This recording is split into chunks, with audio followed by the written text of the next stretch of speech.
hoor net iemand fluit. Tik, tik, tik, ons tema vir vanoggend, en jy kan nou dalk al gewonder het, maar ek dink die horlosie wat daar aan die kant is, het dan so 'n bietjie iets daarvan weggegee. Tik, tik, tik.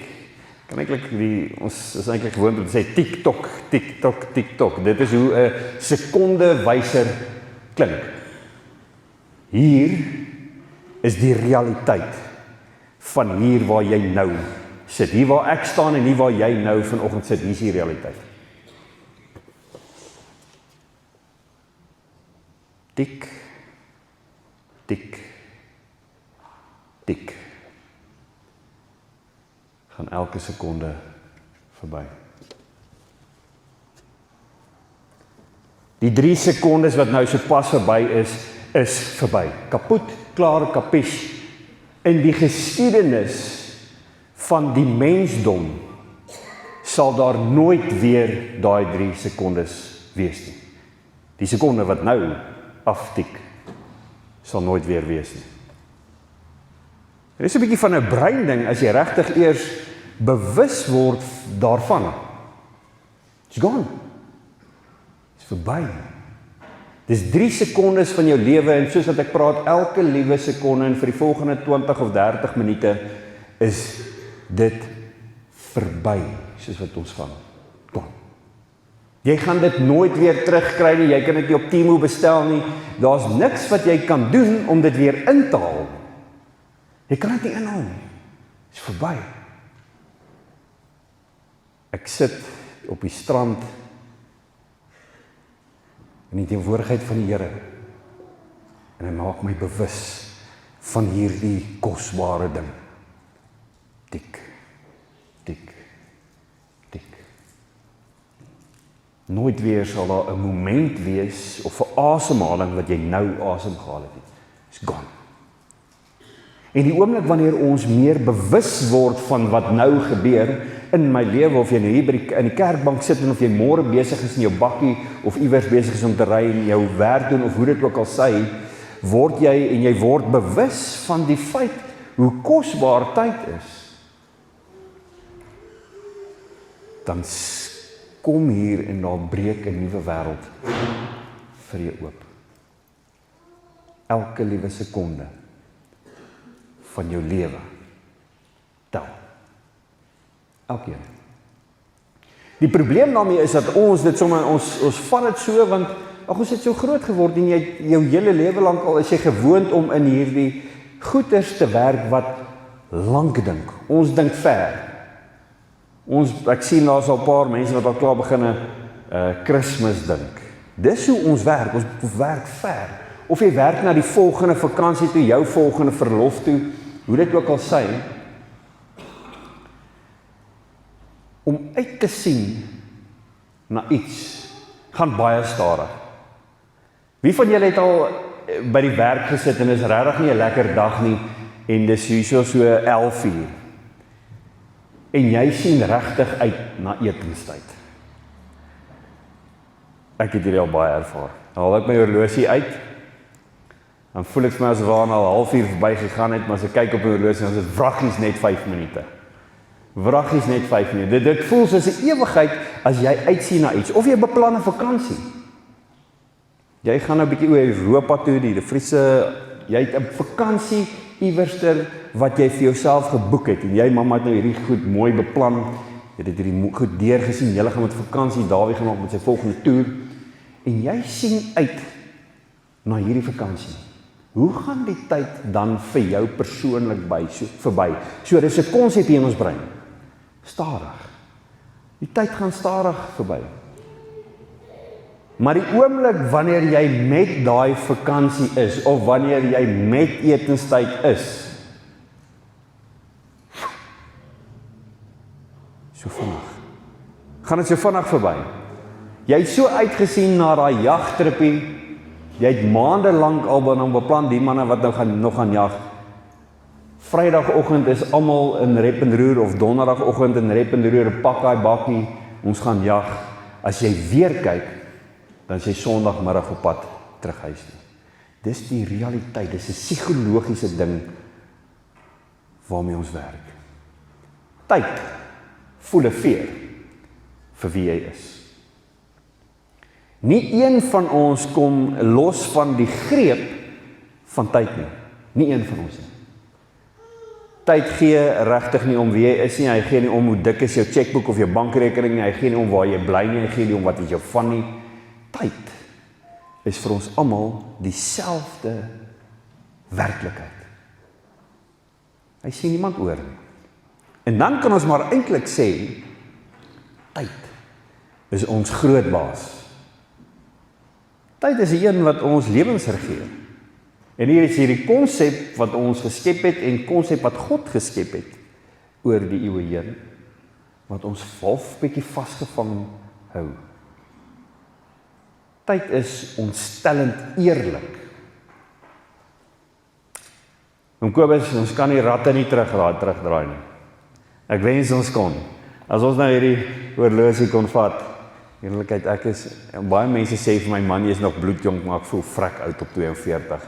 As ek kan die tyd horlosie kan terugdraai na my vroeë 30s, by laat 20s, dit was goeie tye man. Ek het uit die bed uit opgestaan met 'n huppel in my stap, en as ek moes opdraf vir een of ander sportsoort, dan is ek ready to go. Nou, as ek bietjie moet gaan action cricket speel saam Benno, dan het ek eers 'n bietjie strek, anders te loop ek daar uit met seker klomp skeet in. So dis die eerlikheid en die ontstellendheid van tyd. Hier is die ander ding. Tyd is kosbaar, soos ek nou verduidelik het, daai 3 sekondes, elke liewe sekonde maak saak. Daar wie jy sit langs Jonel, daai tyd wat jy nou het, gaan jy nooit weer saam met haar kan kry nie. François, julle wat langs mekaar sit, dis 'n tyd wat jy nou letterlik langs jou vrou sit, daai tyd gaan jy nooit weer terugkry nie. Tyd is kosbaar, maar tyd is ook die wreedste ding wat jy in jou lewe sal teekom. Hoe verder jy gaan, Tannie Edith, hoe verder jy gaan, hoe meer besef jy hoe wreed is tyd eintlik. Ek het altyd, as jy mos klein is, dan wil jy groot wees. Sissa, jy wil mos nou groot wees. Dit was ons altyd so, ek was ook so. As jy hier op 13 is, dan wil jy asseblief nou net 'n volwassene wees. Leon sê gister vir my, pappa, kan ek nie maar 'n kar kry nie? Ek sê vir hom, jy van jou sinne beroof. Hy's 8 jaar oud. So almal wil altyd, as jy jonk is, wil jy oud wees, en as jy oud is, dan besef jy, goeiste, tyd is nie aan my kant nie, kan ek nie maar weer terug gaan skool toe, daar waar my pa en my ma vir my gesorg het, die sorgelose dae. Dis interessant hoe tyd in ons lewens inspeel, en dis daar's iets wat die Heilige Gees vanoggend vir jou as mens wil sê rondom jou tyd hier op aarde. As ons nou vat byvoorbeeld, hoe klein, kom sê jy word 80 jaar oud. En die hele geskiedenis van die mensdom is daai 80 jaar wat jou hele bestaan is, net so 'n klein korreltjie. Tyd is wreed. Tyd kom vat met tyd jou liggaam.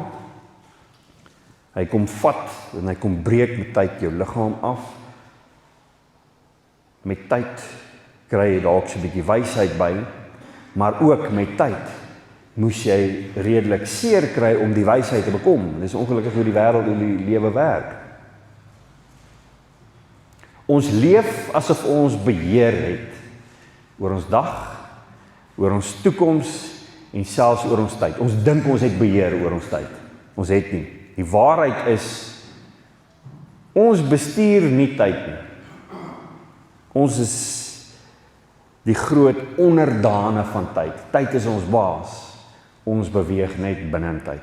Ons het net hierdie ongelooflike voorreg dat die Here nou vir Gerrit hier in die 2000s, hy was, ek weet nie hoe ver in die 1900s is Gerrit teruggebore nie, ek dink nou, al dalk so bietjie verder terug in die 1900s, maar eventually is ons nou hier, en God plaas elkeen van ons in hierdie tyd en ruimte.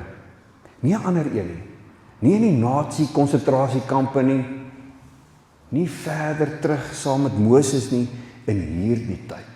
En dit is baie opgewonde tyd. Ek dink dis die tyd waarin die mensdom nog die meeste ontwikkel het in die geskiedenis van sy bestaan. Tyd. is die voorreg waarin ons het om te beweeg. Nou hier is die ander ding, ons ervaring van tyd verander volgens ons emosionele toestand. As jy angstig is, as jy moeg is, as jy nie gelukkig is nie, dan sleep tyd. Wanneer jy wel gelukkig is, dan vlieg die tyd.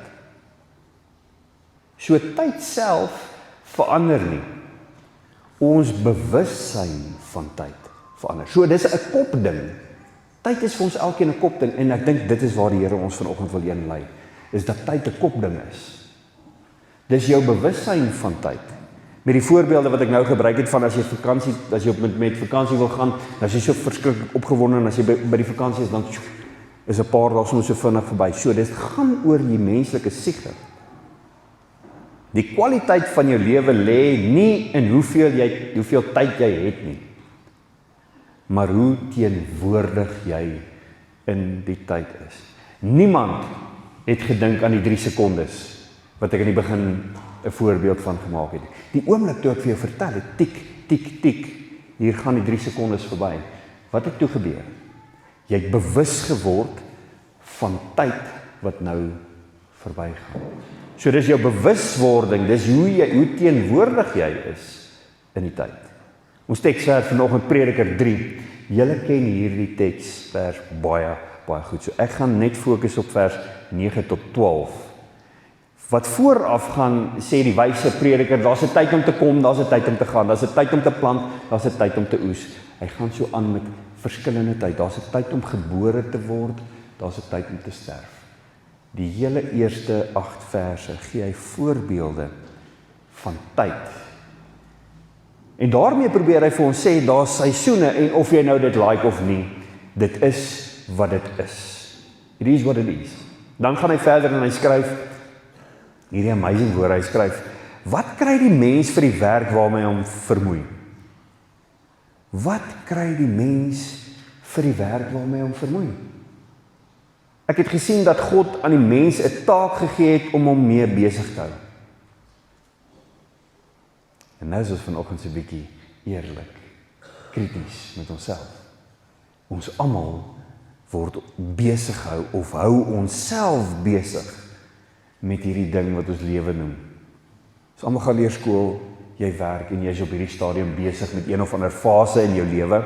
Of jy nou student is daar in die agterste banke, jy's in een of ander fase van jou lewe en eintlik is jy besig om jouself besig te hou. God is besig. Hy het vir elke mens 'n taak gegee om hom mee besig te hou. God het elke ding gemaak dat dit pas in 'n bepaalde tyd. Maar hy het dit ook aan die mens 'n besef gegee van die onbepaalde tyd, met die klem op hierdie sin vanoggend. God het elke ding gemaak dat dit pas in 'n bepaalde tyd, maar hy het ook aan die mens 'n besef gegee van die onbepaalde tyd. Tog kan die mens in die werk van God van die begin tot die einde nie begryp nie. Ons kan dit nie begryp nie, dis dieselfde slotsom wat Job in Job 43 bykom. Ons kan die grootheid en die werk van God nie besef nie. Waarom is dit nodig? As ons dit besef het en dit begryp het, dan was ons God se ewig nie. En God kan nooit God wees nie. Ons kan nie God se werk alles begryp nie, sodat God kan bly. Ek het tot die insig gekom dat daar vir 'n mens niks beter is nie as om vrolik te wees en die goeie van die lewe te geniet. Vrolik te wees en die goeie van die lewe te geniet. Dis baie maklik as jy 'n student is daar agter. Om die vrolike en die goeie van die lewe te geniet. Hulle kry maniere. Kyk, 'n student kry 'n manier om van die lewe 'n vrolike ding te maak. En eintlik moet ons dalk 'n paar goed by hulle leer. Dat die mens kan eet en drink en onder al sy arbeid nog die goeie kan geniet, ook dit is 'n gawe van God. Dis 'n gawe van God. Om vanoggend hier te kan sit, is 'n gawe van God. Maar hy het aan die mens 'n besef gegee van die onbepaalde tyd. Wat op dese aarde bedoel die prediker hier? Prediker weet, daar is 'n klomp goed wat voor hom gesê is. oor hoe die lewe werk, hoe oud die aarde is, waar dit nou alles begin het. Hy ken dit alles, Adam en Eva, ensovoorts, ensovoorts. Maar die prediker word bewus van hierdie onbepaalde tyd. Die onbepaalde tyd. Hier gaan ons nou vanoggend net vir 'n oomblik gou-gou stil staan. En ek wil amper so mense moet op hulle hande opsteek. Wie glo in die evolusie-teorie?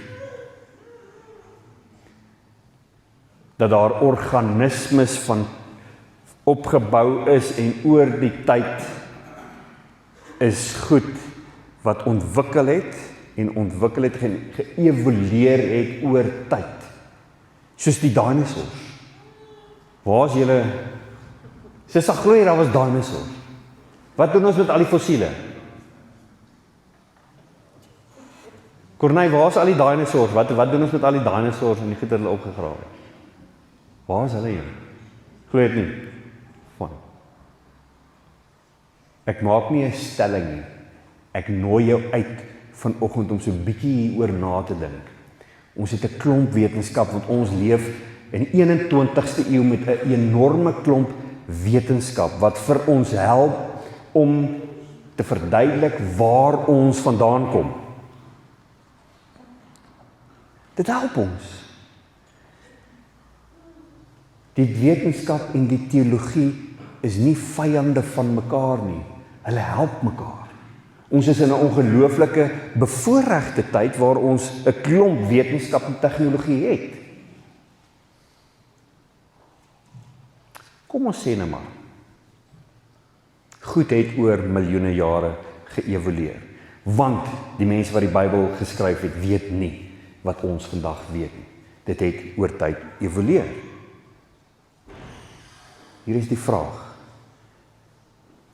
En voor ek die vraag vra, die Bybel is nie 'n wetenskaplike handboek nie, dis 'n geloofsgetuienis.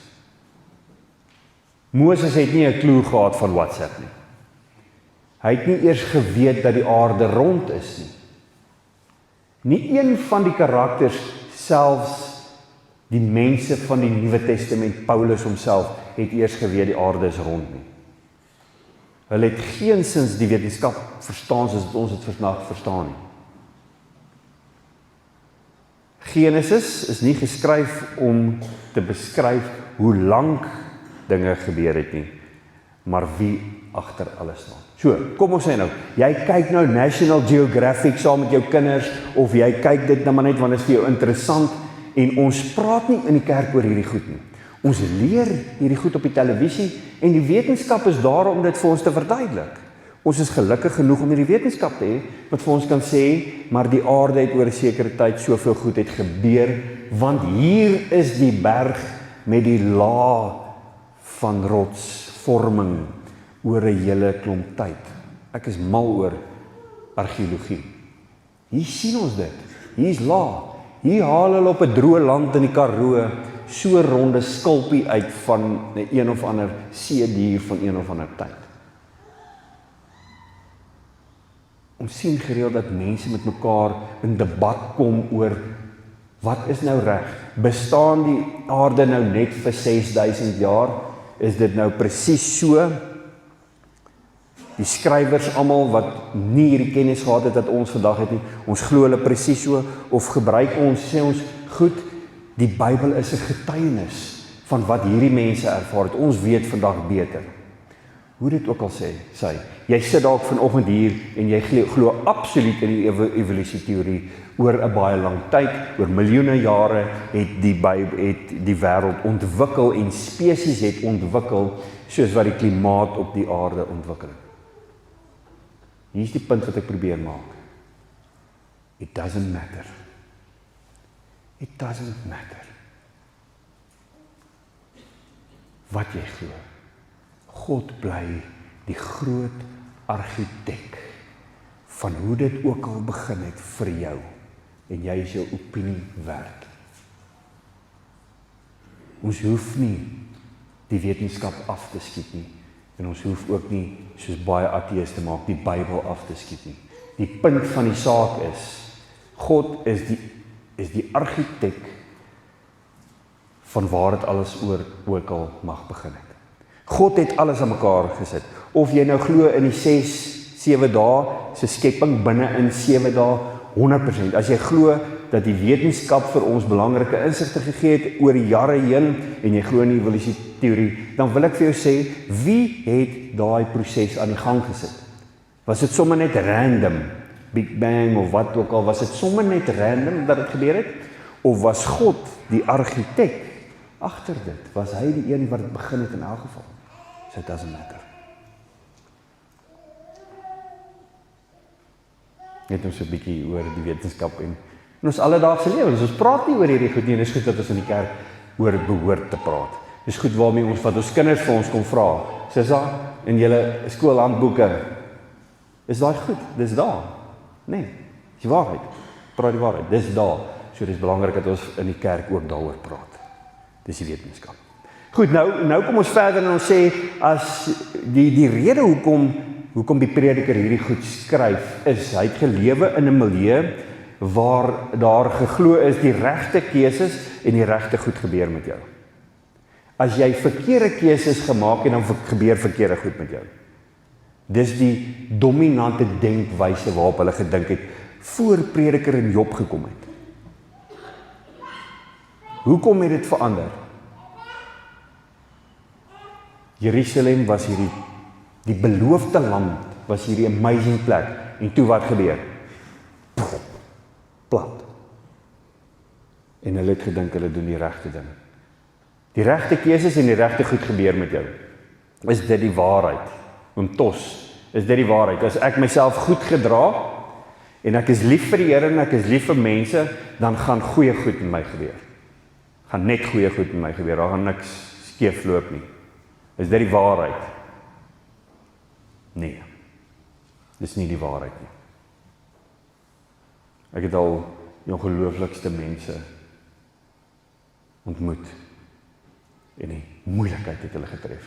Ek wil net vir 'n oomblik stilstaan, ek wil nie baie lank vat nie. Ek werk by Laerskool Sandra met 2 kindertjies, hulle is ongelooflik intelligent. Hulle is ongelooflik gemanierd. Julle ken dalk almal hierdie storie.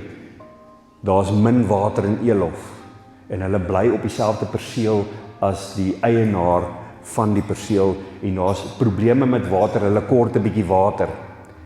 En daar's vir daal lank nie water nie, en die pappa, wat 'n IT-ingenieur is, ongelooflikste ou, stap, en hy gaan vra die eienaar, of kan hulle asseblief so bietjie water uit die tank uit kry, dis nou al dae wat hulle sonder water sit. Ongelooflik ou, hierdie kinders, jy moet hulle beleef. Hulle het die mooiste maniere, as hulle mond oop maak, staan daar intelligensie op hulle voorkop. En 'n man, wat die eienaar is, loop uit met sy jaggeweer, en hy skiet hom tussen die oë. Mors dood. Hierdie beautiful kind, 2 kindertjies waarmee ek nou werk, die seentjie het gestaan en kyk, hoe hierdie oom, sy pa tussen die oë skiet met 'n jaggeweer. En hierdie pa het alles gedoen wat goed is. Hy is intelligent, hy het sy kinders met goeie waardes grootgemaak. Dis die realiteit waarmee prediker werk. Nie alle goeie goed gebeur net met alle goeie mense. Dis die realiteit wat elkeen van ons moet aanvaar.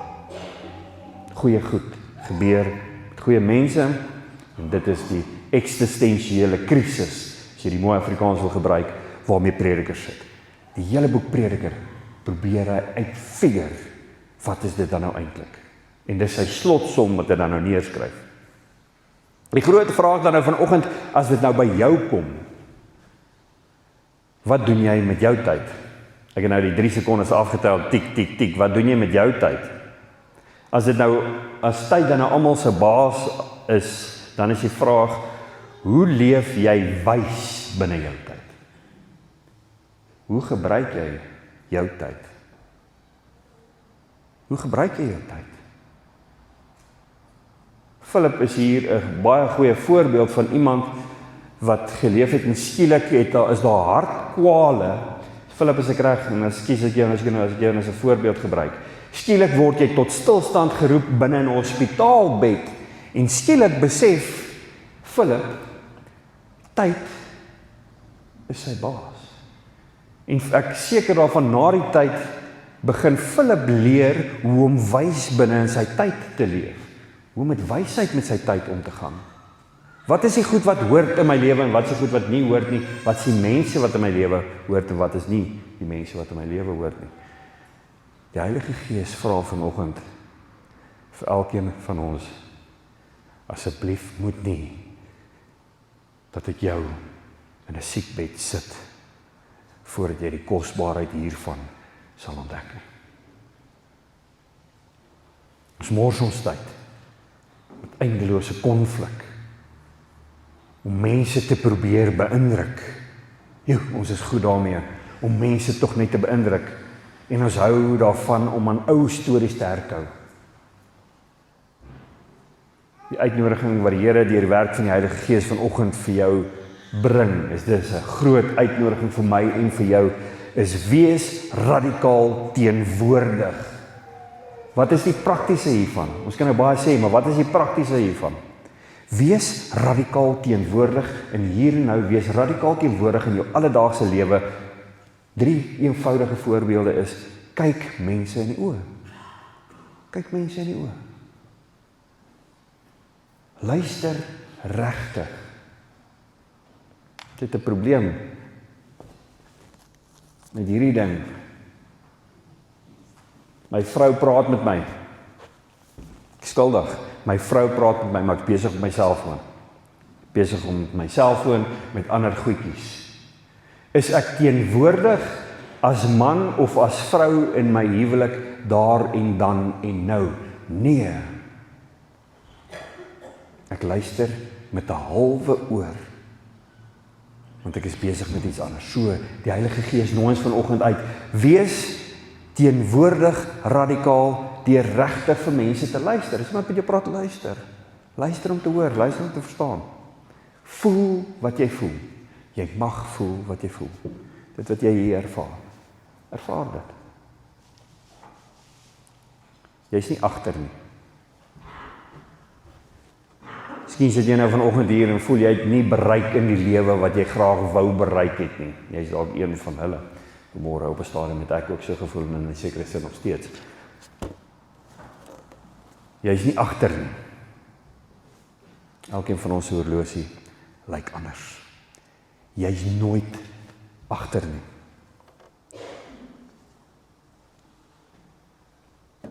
Jy is in proses. John, jy is nie agter nie. Jy is in proses. Elkeen van ons is nie agter nie. Dalk voel dit baie keer vir jou so. Jy's agter. Op sekere maniere in jou eie persoonlike lewe waarvan niemand weet jy ek is agter. Here, ek is agter. Jy's nie in agter nie, sê die Here vanoggend. Jy's in proses. Byt vas. Jy's in proses. Elke sekonde sê vir ons, jy het nog 'n kans. Jy kan nog lief hê. Jy kan nog vergewe, jy kan nog verander. Een van die goed waarmee ons mos sukkel, ons sukkel om te verander. Elke sekonde is 'n uitnodiging wat die Here vir ons vanoggend rig. Jy kan verander. Jy's nie agter nie, jy's net nog in proses. Tyd is nie jou vyand nie. Maar jy het ook nie in besit nie. Tyd is nie jou vyand nie, maar jy besit dit ook nie. Ek sluit af.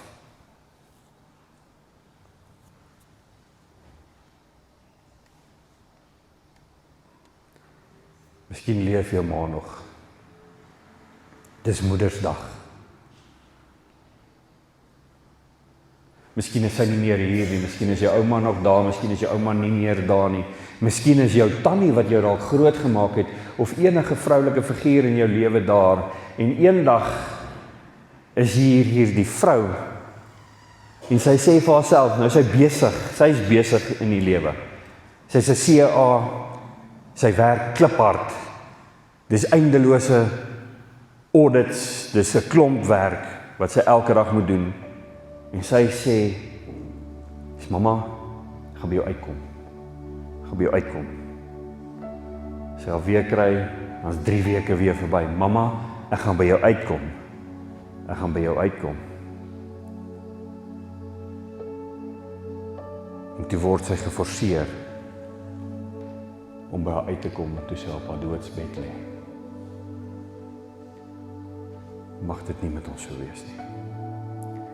Mag ons vanoggend net weer bewus word van die kosbaarheid van elke liewe tik, tik, tik.